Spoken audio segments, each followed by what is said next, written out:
This was my first self. Everything I've done in the last decade is an experiment. So this image you see behind you, this is a photo of our Made in New York City campus. It's a $130 million investment. But when I'm in this space, this is who I've been since I was a teenager. Time is the so on and so forth. Time is the watch that marks our time at birth. Tonight, we gather in the intimacy of our home to bring together an eclectic group of people.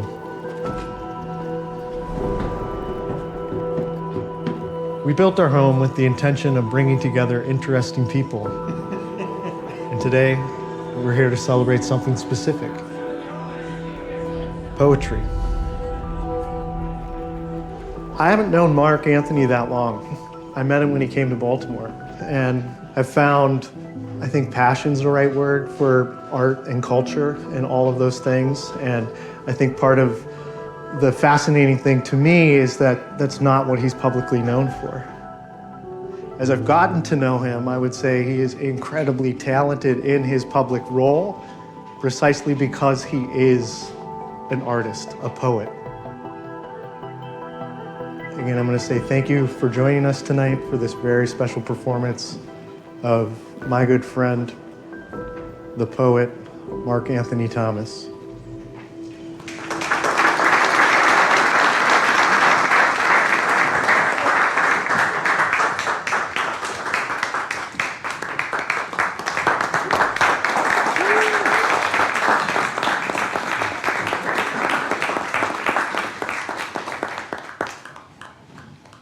When I was 21, I wanted to reflect on life, and I started working on my second book called The Poetic Repercussion. And everything I'm going to share with you tonight, I wrote between the ages of 21 to 24. But it really will tell the story of a young black man finding himself in this country. Inside of everything I've done in my life, nothing is more meaningful than the experience of writing this book. The first poem is called Ocean Tides. Her moods, real bad moods, pull all of Earth under distress, yet she introduces me as being from Mars when I grow from Earth too. Her legs touch my hands, her neck kisses my lips, her breasts stimulate my tongue to shoot from my excitement, but misses completely. Her tears, irritation-filled tears, drought all of Earth's oceans, yet she introduces me as being from land when I'm saltwater dependent too. Her hair runs through my fingers, her hips churn in my center, her back shivers around my tongue to shoot for my arousal, but she finds her Mars man needing Earth to grow, and finds her land creature in need of seawater. That's called Ocean Tides. So when I was working on this project, I met the late, great August Wilson. He told me there's a photo of us where we're talking. You can use poetry to be therapy. And I took that and I used that whole process to just write my path toward peace. And this is one of the reflection pieces. It's called Child Support Checkmarks. Those child support checks were the only reminder of you that we had, and they stopped coming when I turned 6. But unfortunately, I had your sinful eyes, check. Your mellow complexion, check. Your deceptive smile, check. And your narrow mind, check. And I continue to remind Mama of your departure, your exit, and your stoic demeanor toward our life. And the support you never sent made my life's existence an accident. And the support that she didn't see was debited from the support she gave to me. Check. It's called Child Support Checkmarks. There's a moment in a young writer's life when you start to truly connect with the power of words and understand what it truly means to be a writer and to articulate emotions to the world and to yourselves. So this poem is called Fishbowl with Words. Planning a night out with words is always difficult. Consent is certainly beyond reach, with officious predicates, introvert conjunctions, and the fickle modifiers who forever fail to remind me to bring along cohesion when we finally decide to head out. Regardless, it's around 8:30, verbs are whispering in ears of pronouns, adjectives appear irritated, and explanations sit at the kitchen bar consuming shots of etymology, all waiting on this collective creative energy to assemble this early adult life and ideology so I can breath something into existence for us tonight to enjoy. That's a colossal task, huh? But hey, here are my suggestions. So we got Taboo, we got Spades, we got DVDs. It was 2004. Or we could always play Fishbowl. I see eyebrows heave and interest alert. So oblivious to Fishbowl, onomatopoeia asks, so what are the rules?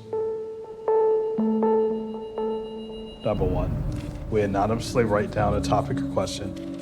Number 2, crumble and toss to the center. Number 3, then we pick, dissect, and discuss until the ink runs out. Eyes hunt for harmony, then synonym and illusion endorse, and these are 2 of my closest confidants. We congregate and the game begins, and this gives words the chance to ration without speaking, to query without questioning, to inquire without outraging. Sitting back and mostly observing this game, I'm really feeling this. And words who know it, they feel it too.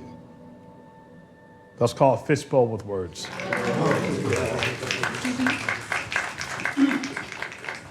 This is the part of the night where I really look at being a Black man in America and all that that taught me about this country. And even though I had survived, deep poverty that a lot of us come out of, what we don't talk about is what that does to people when they finally make it. Like the weight of that life was really heavy on me. And I used writing to just pour out all of those feelings. So this poem's called Black Man's Work. It's 5:30 a.m. I got my father's name to better.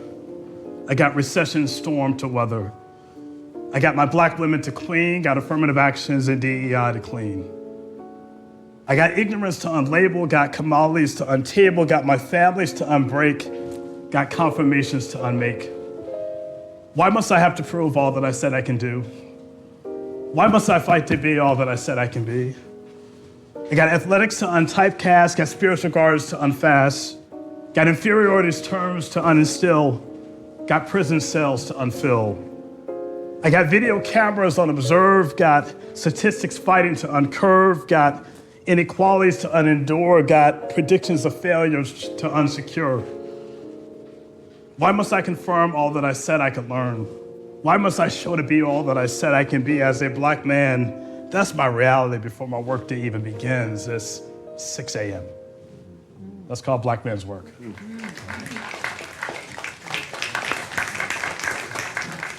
Next poem is called Ink Blot Testing. And I was a gay kid who grew up with the AIDS epidemic. There was always this fear of that hanging over us.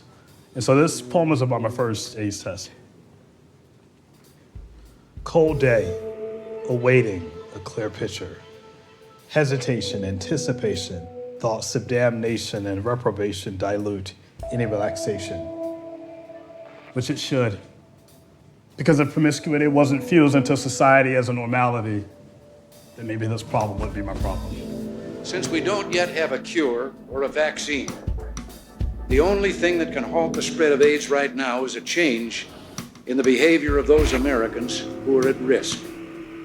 But this is my judgment day for me to wait and answer the question of modern day leprosy as I sit vacant, crying spiritual tears, hoping society's fears won't deem me one of the plagues wrenching my generation's gears and give me this positive response so I can spend my day, each remaining day, in the midst of this gradual decay. I have to believe that there's a sense to all of this, that all the pain that I'm going through, that there's something bigger than that. So my head's all confused, and damnation and reprobation dilute any relaxation, which it should, because if promiscuity wasn't fused into society as its normality, then Mark, your problem wouldn't be a problem. That's called ink blot testing. How y'all feeling? Good. Okay. It only gets lighter from here. I had a bald head in college, and when I started growing my hair back, I went back into the black male barbershop. And what I realized, there was something bigger I was missing. And so I wrote this poem when I was 21. Status means nothing, and it falls voluntarily like the hair to the ground, at least it should, in this shop, the barbershop, where we can share unrestrained, uncontained thoughts without being judged, convicted, and tag confused in a nation so quick to. I grow here. I realize my place in connecting the familiar space while shaving my face of the blue eyes and blonde hair that any of my successes have tried to indict me of being. And in this place which celebrates the luxuries of what we are, not what has happened to us, not how the media portrays us, not the fathers who fathered us, but what we aspire us to be, and how little things done subconsciously, like conversation and connectivity and consolation and a haircut, could mean so much. Let's call it In This Shop.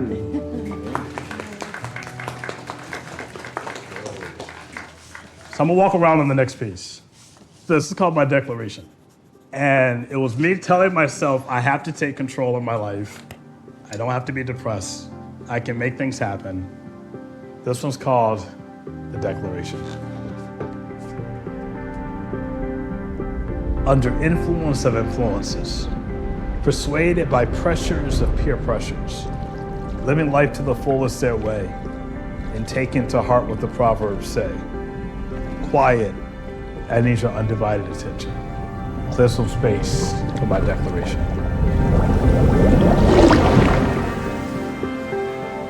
Viewing hindsight without three-dimensional powers, handling fate until fate claims my final hours, learning how to do things my way, combating contradictions in what horoscopes say. I can't be grown thinking like childhood fools while outlining my future now under self-imposed rules. Gauging mercury heat under a self-thermostat, diffusing dark clouds holding sunbeams back. Letting the breezes of wind blow relief my way, and closing the portals to what the witch doctors say. The stage is ready, time for my feature presentation, while performing scripts of my proclamation. I'm shattering glass ceilings on my limits. I'm playing solitaire now with tarot cards of psychics. I'm interpreting destinies my own way, and shielding ears to what the wise men say. Once humbling myself under others' leadership, repurchasing all stocks under my ownership. Shooting for dreams with my ammunition, compassing forests with my intuition, letting the echoes of harmony be heard my way, before writing off reviews of what the critics say. Learning to maneuver gears for me to drive and consciously follow now my feelings inside, because I'm a man now. Because I'm a man now. That's my declaration.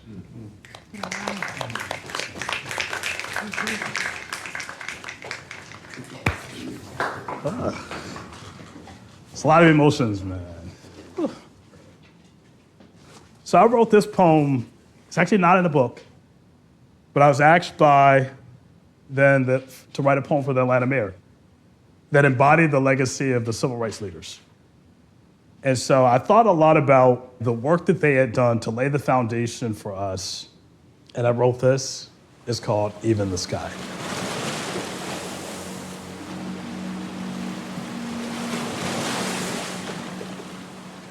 Even the sky is below me. No chest-treading claim for conscious eyes to gain fame at the expense of mystified minds. Once dwelled beneath glass ceilings, constrained my eyes inside social trappings, cursed by divisive cultures of today's times. Bridging the distance between the equals a higher power created mankind to be. Forgetting the foundation the pioneers laid for me and our generation. Until Harriet Tubman built railroads with weary-worn feet. Till Langston Hughes rebelled racism in the pulse of a poetic beat.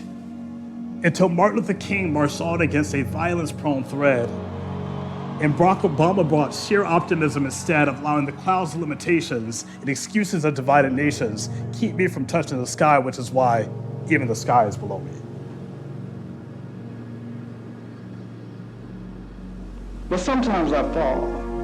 I fall when I forget once placed white signs in common places. Forget forces of water hoses and idle black faces. Then shield stubborn ears to make even every vote count.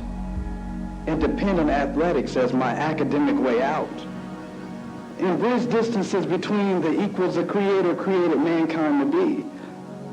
Easily forgetting sacrifices the pioneers made for me in this generation. Till W.E.B. Du Bois birthed a shame-filled soul to cleanse. Till Nikki Giovanni converted words into hope dividends. Till Andrew Young stepped onward to carry forward the dream, and we aligned the torchbearers on the same team. The last night my husband spoke in Memphis, Tennessee, weary and troubled as he was. The dream, the confidence, the hope for America was still alive.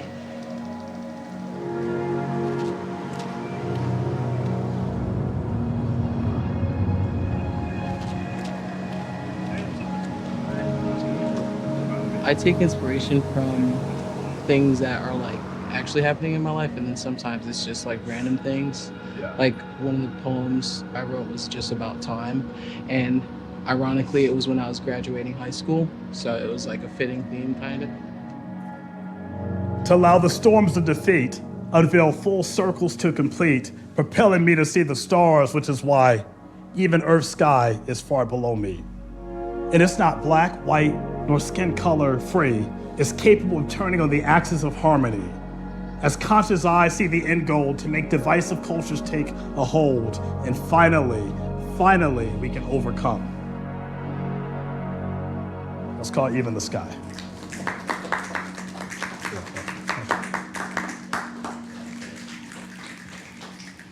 So this piece is called Perfume-Free Scents.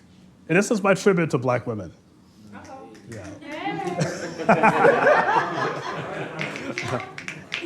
And I thought a lot about the women who would inspire me. And as a young Black male, I grew up in Atlanta, right? So like, you had just so many just counselors and people. So this is my tribute to them. We tend to meet in the most commonest places. Places like Harlem, Chicago, Baltimore, Atlanta. Cities lost within the Black man, which only you can conceive. As a woman who bears him, as a bearer who comforts him, as a comforter who strengthens him, as he defies the curse and then curses the defenders of injustice, but all is superlative. So we meet at contacts of eyes in grocery stores, on subway trains, botanical gardens and coffee shops, exchanging energies through your smiles, affectionate hugs, and these perfume-free scents, which I inhale and feel strong, feel desired, feel received by the Black women we fail to exalt, by the unexalted we fail to queen, by the queen we fail to tribute as you draw courage to persevere, and persevere to raise and elevate us to manhood, single-handedly too many times. But all is superlative. So we celebrate your beauty, shown through your stance, your laughter, your wool-like hair, and the curves that define you, all which I adore and come here to claim, reverence, and bring vindication. See, I find you now on high corporate towers, on education bases, on concert stages, even as home-based blessings in the most common and uncommon places. I mean, places like Pensacola and Columbia and Annapolis and Baton Rouge and Chapel Hill. Cities lost within the Black man, a concept that only you can conceive, there to provide the love and the strength that I need to make all superlative. And that includes this moment, and that includes those words. That's called Perfume for Sense.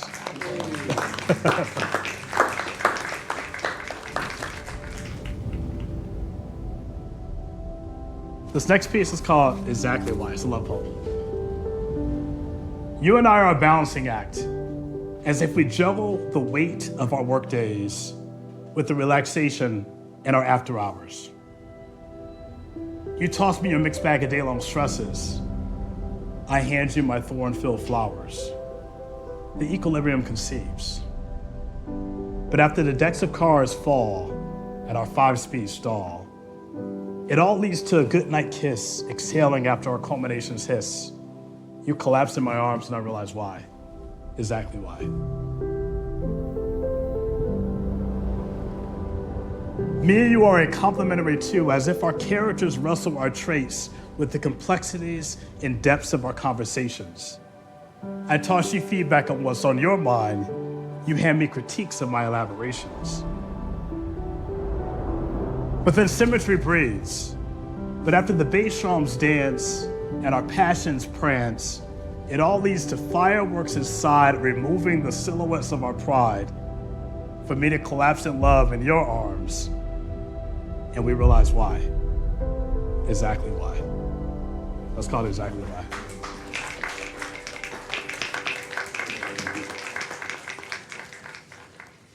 The last piece I'll read, I was super fascinated with the power of finding enough peace in your life that you could cut out all the noise. You know, I was growing up in the South. I was clearly wrestling with a lot of identity issues that I would later explore in life, and needed to find myself, but you gotta have space to find yourself. And this poem is really about that. It's called Acoustic Prayer.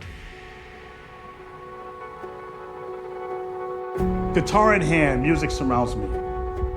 Trumpets shout hallelujah. Trombones bellow testimonials. Bass drums dance in spirits while violas string deliverance, all in perfect harmony. And to the piano keys call for silence. The saxophones rest, the flutes undraw their blinds, the tambourines bow their heads, then all woodwind harps and harmonic minds are cleared. I sigh in spiritual release from a strive for melodic peace. With my guitar in hand, silence now surrounding me. My head can finally bow. My watery eyes can now close. I feel so moved.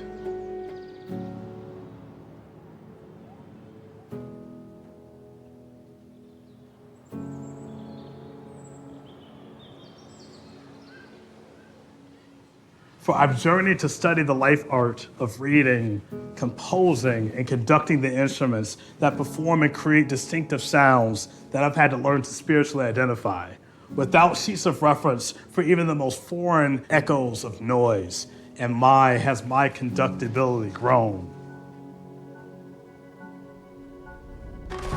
I've grown to the clout of piano keys, and I can silence those wrong oboes and tunes of tribulation, cellos on false judgment strings, even choruses of remorse that whisper shame into our lives in three-dimensional harmonization. I can silence it with just a wave of my hands to achieve the most indescribable and implausible silence known to man, a surround silence that awaits the commencement of my benediction, alone in unison with my guitar in hand to perform this acoustic prayer. Amen.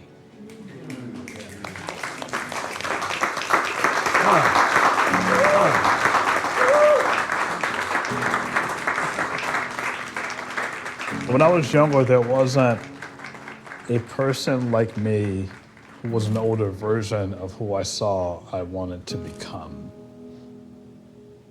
And so the poetic repercussion is my story, but it was always written in ways that generations can interpret it as their own.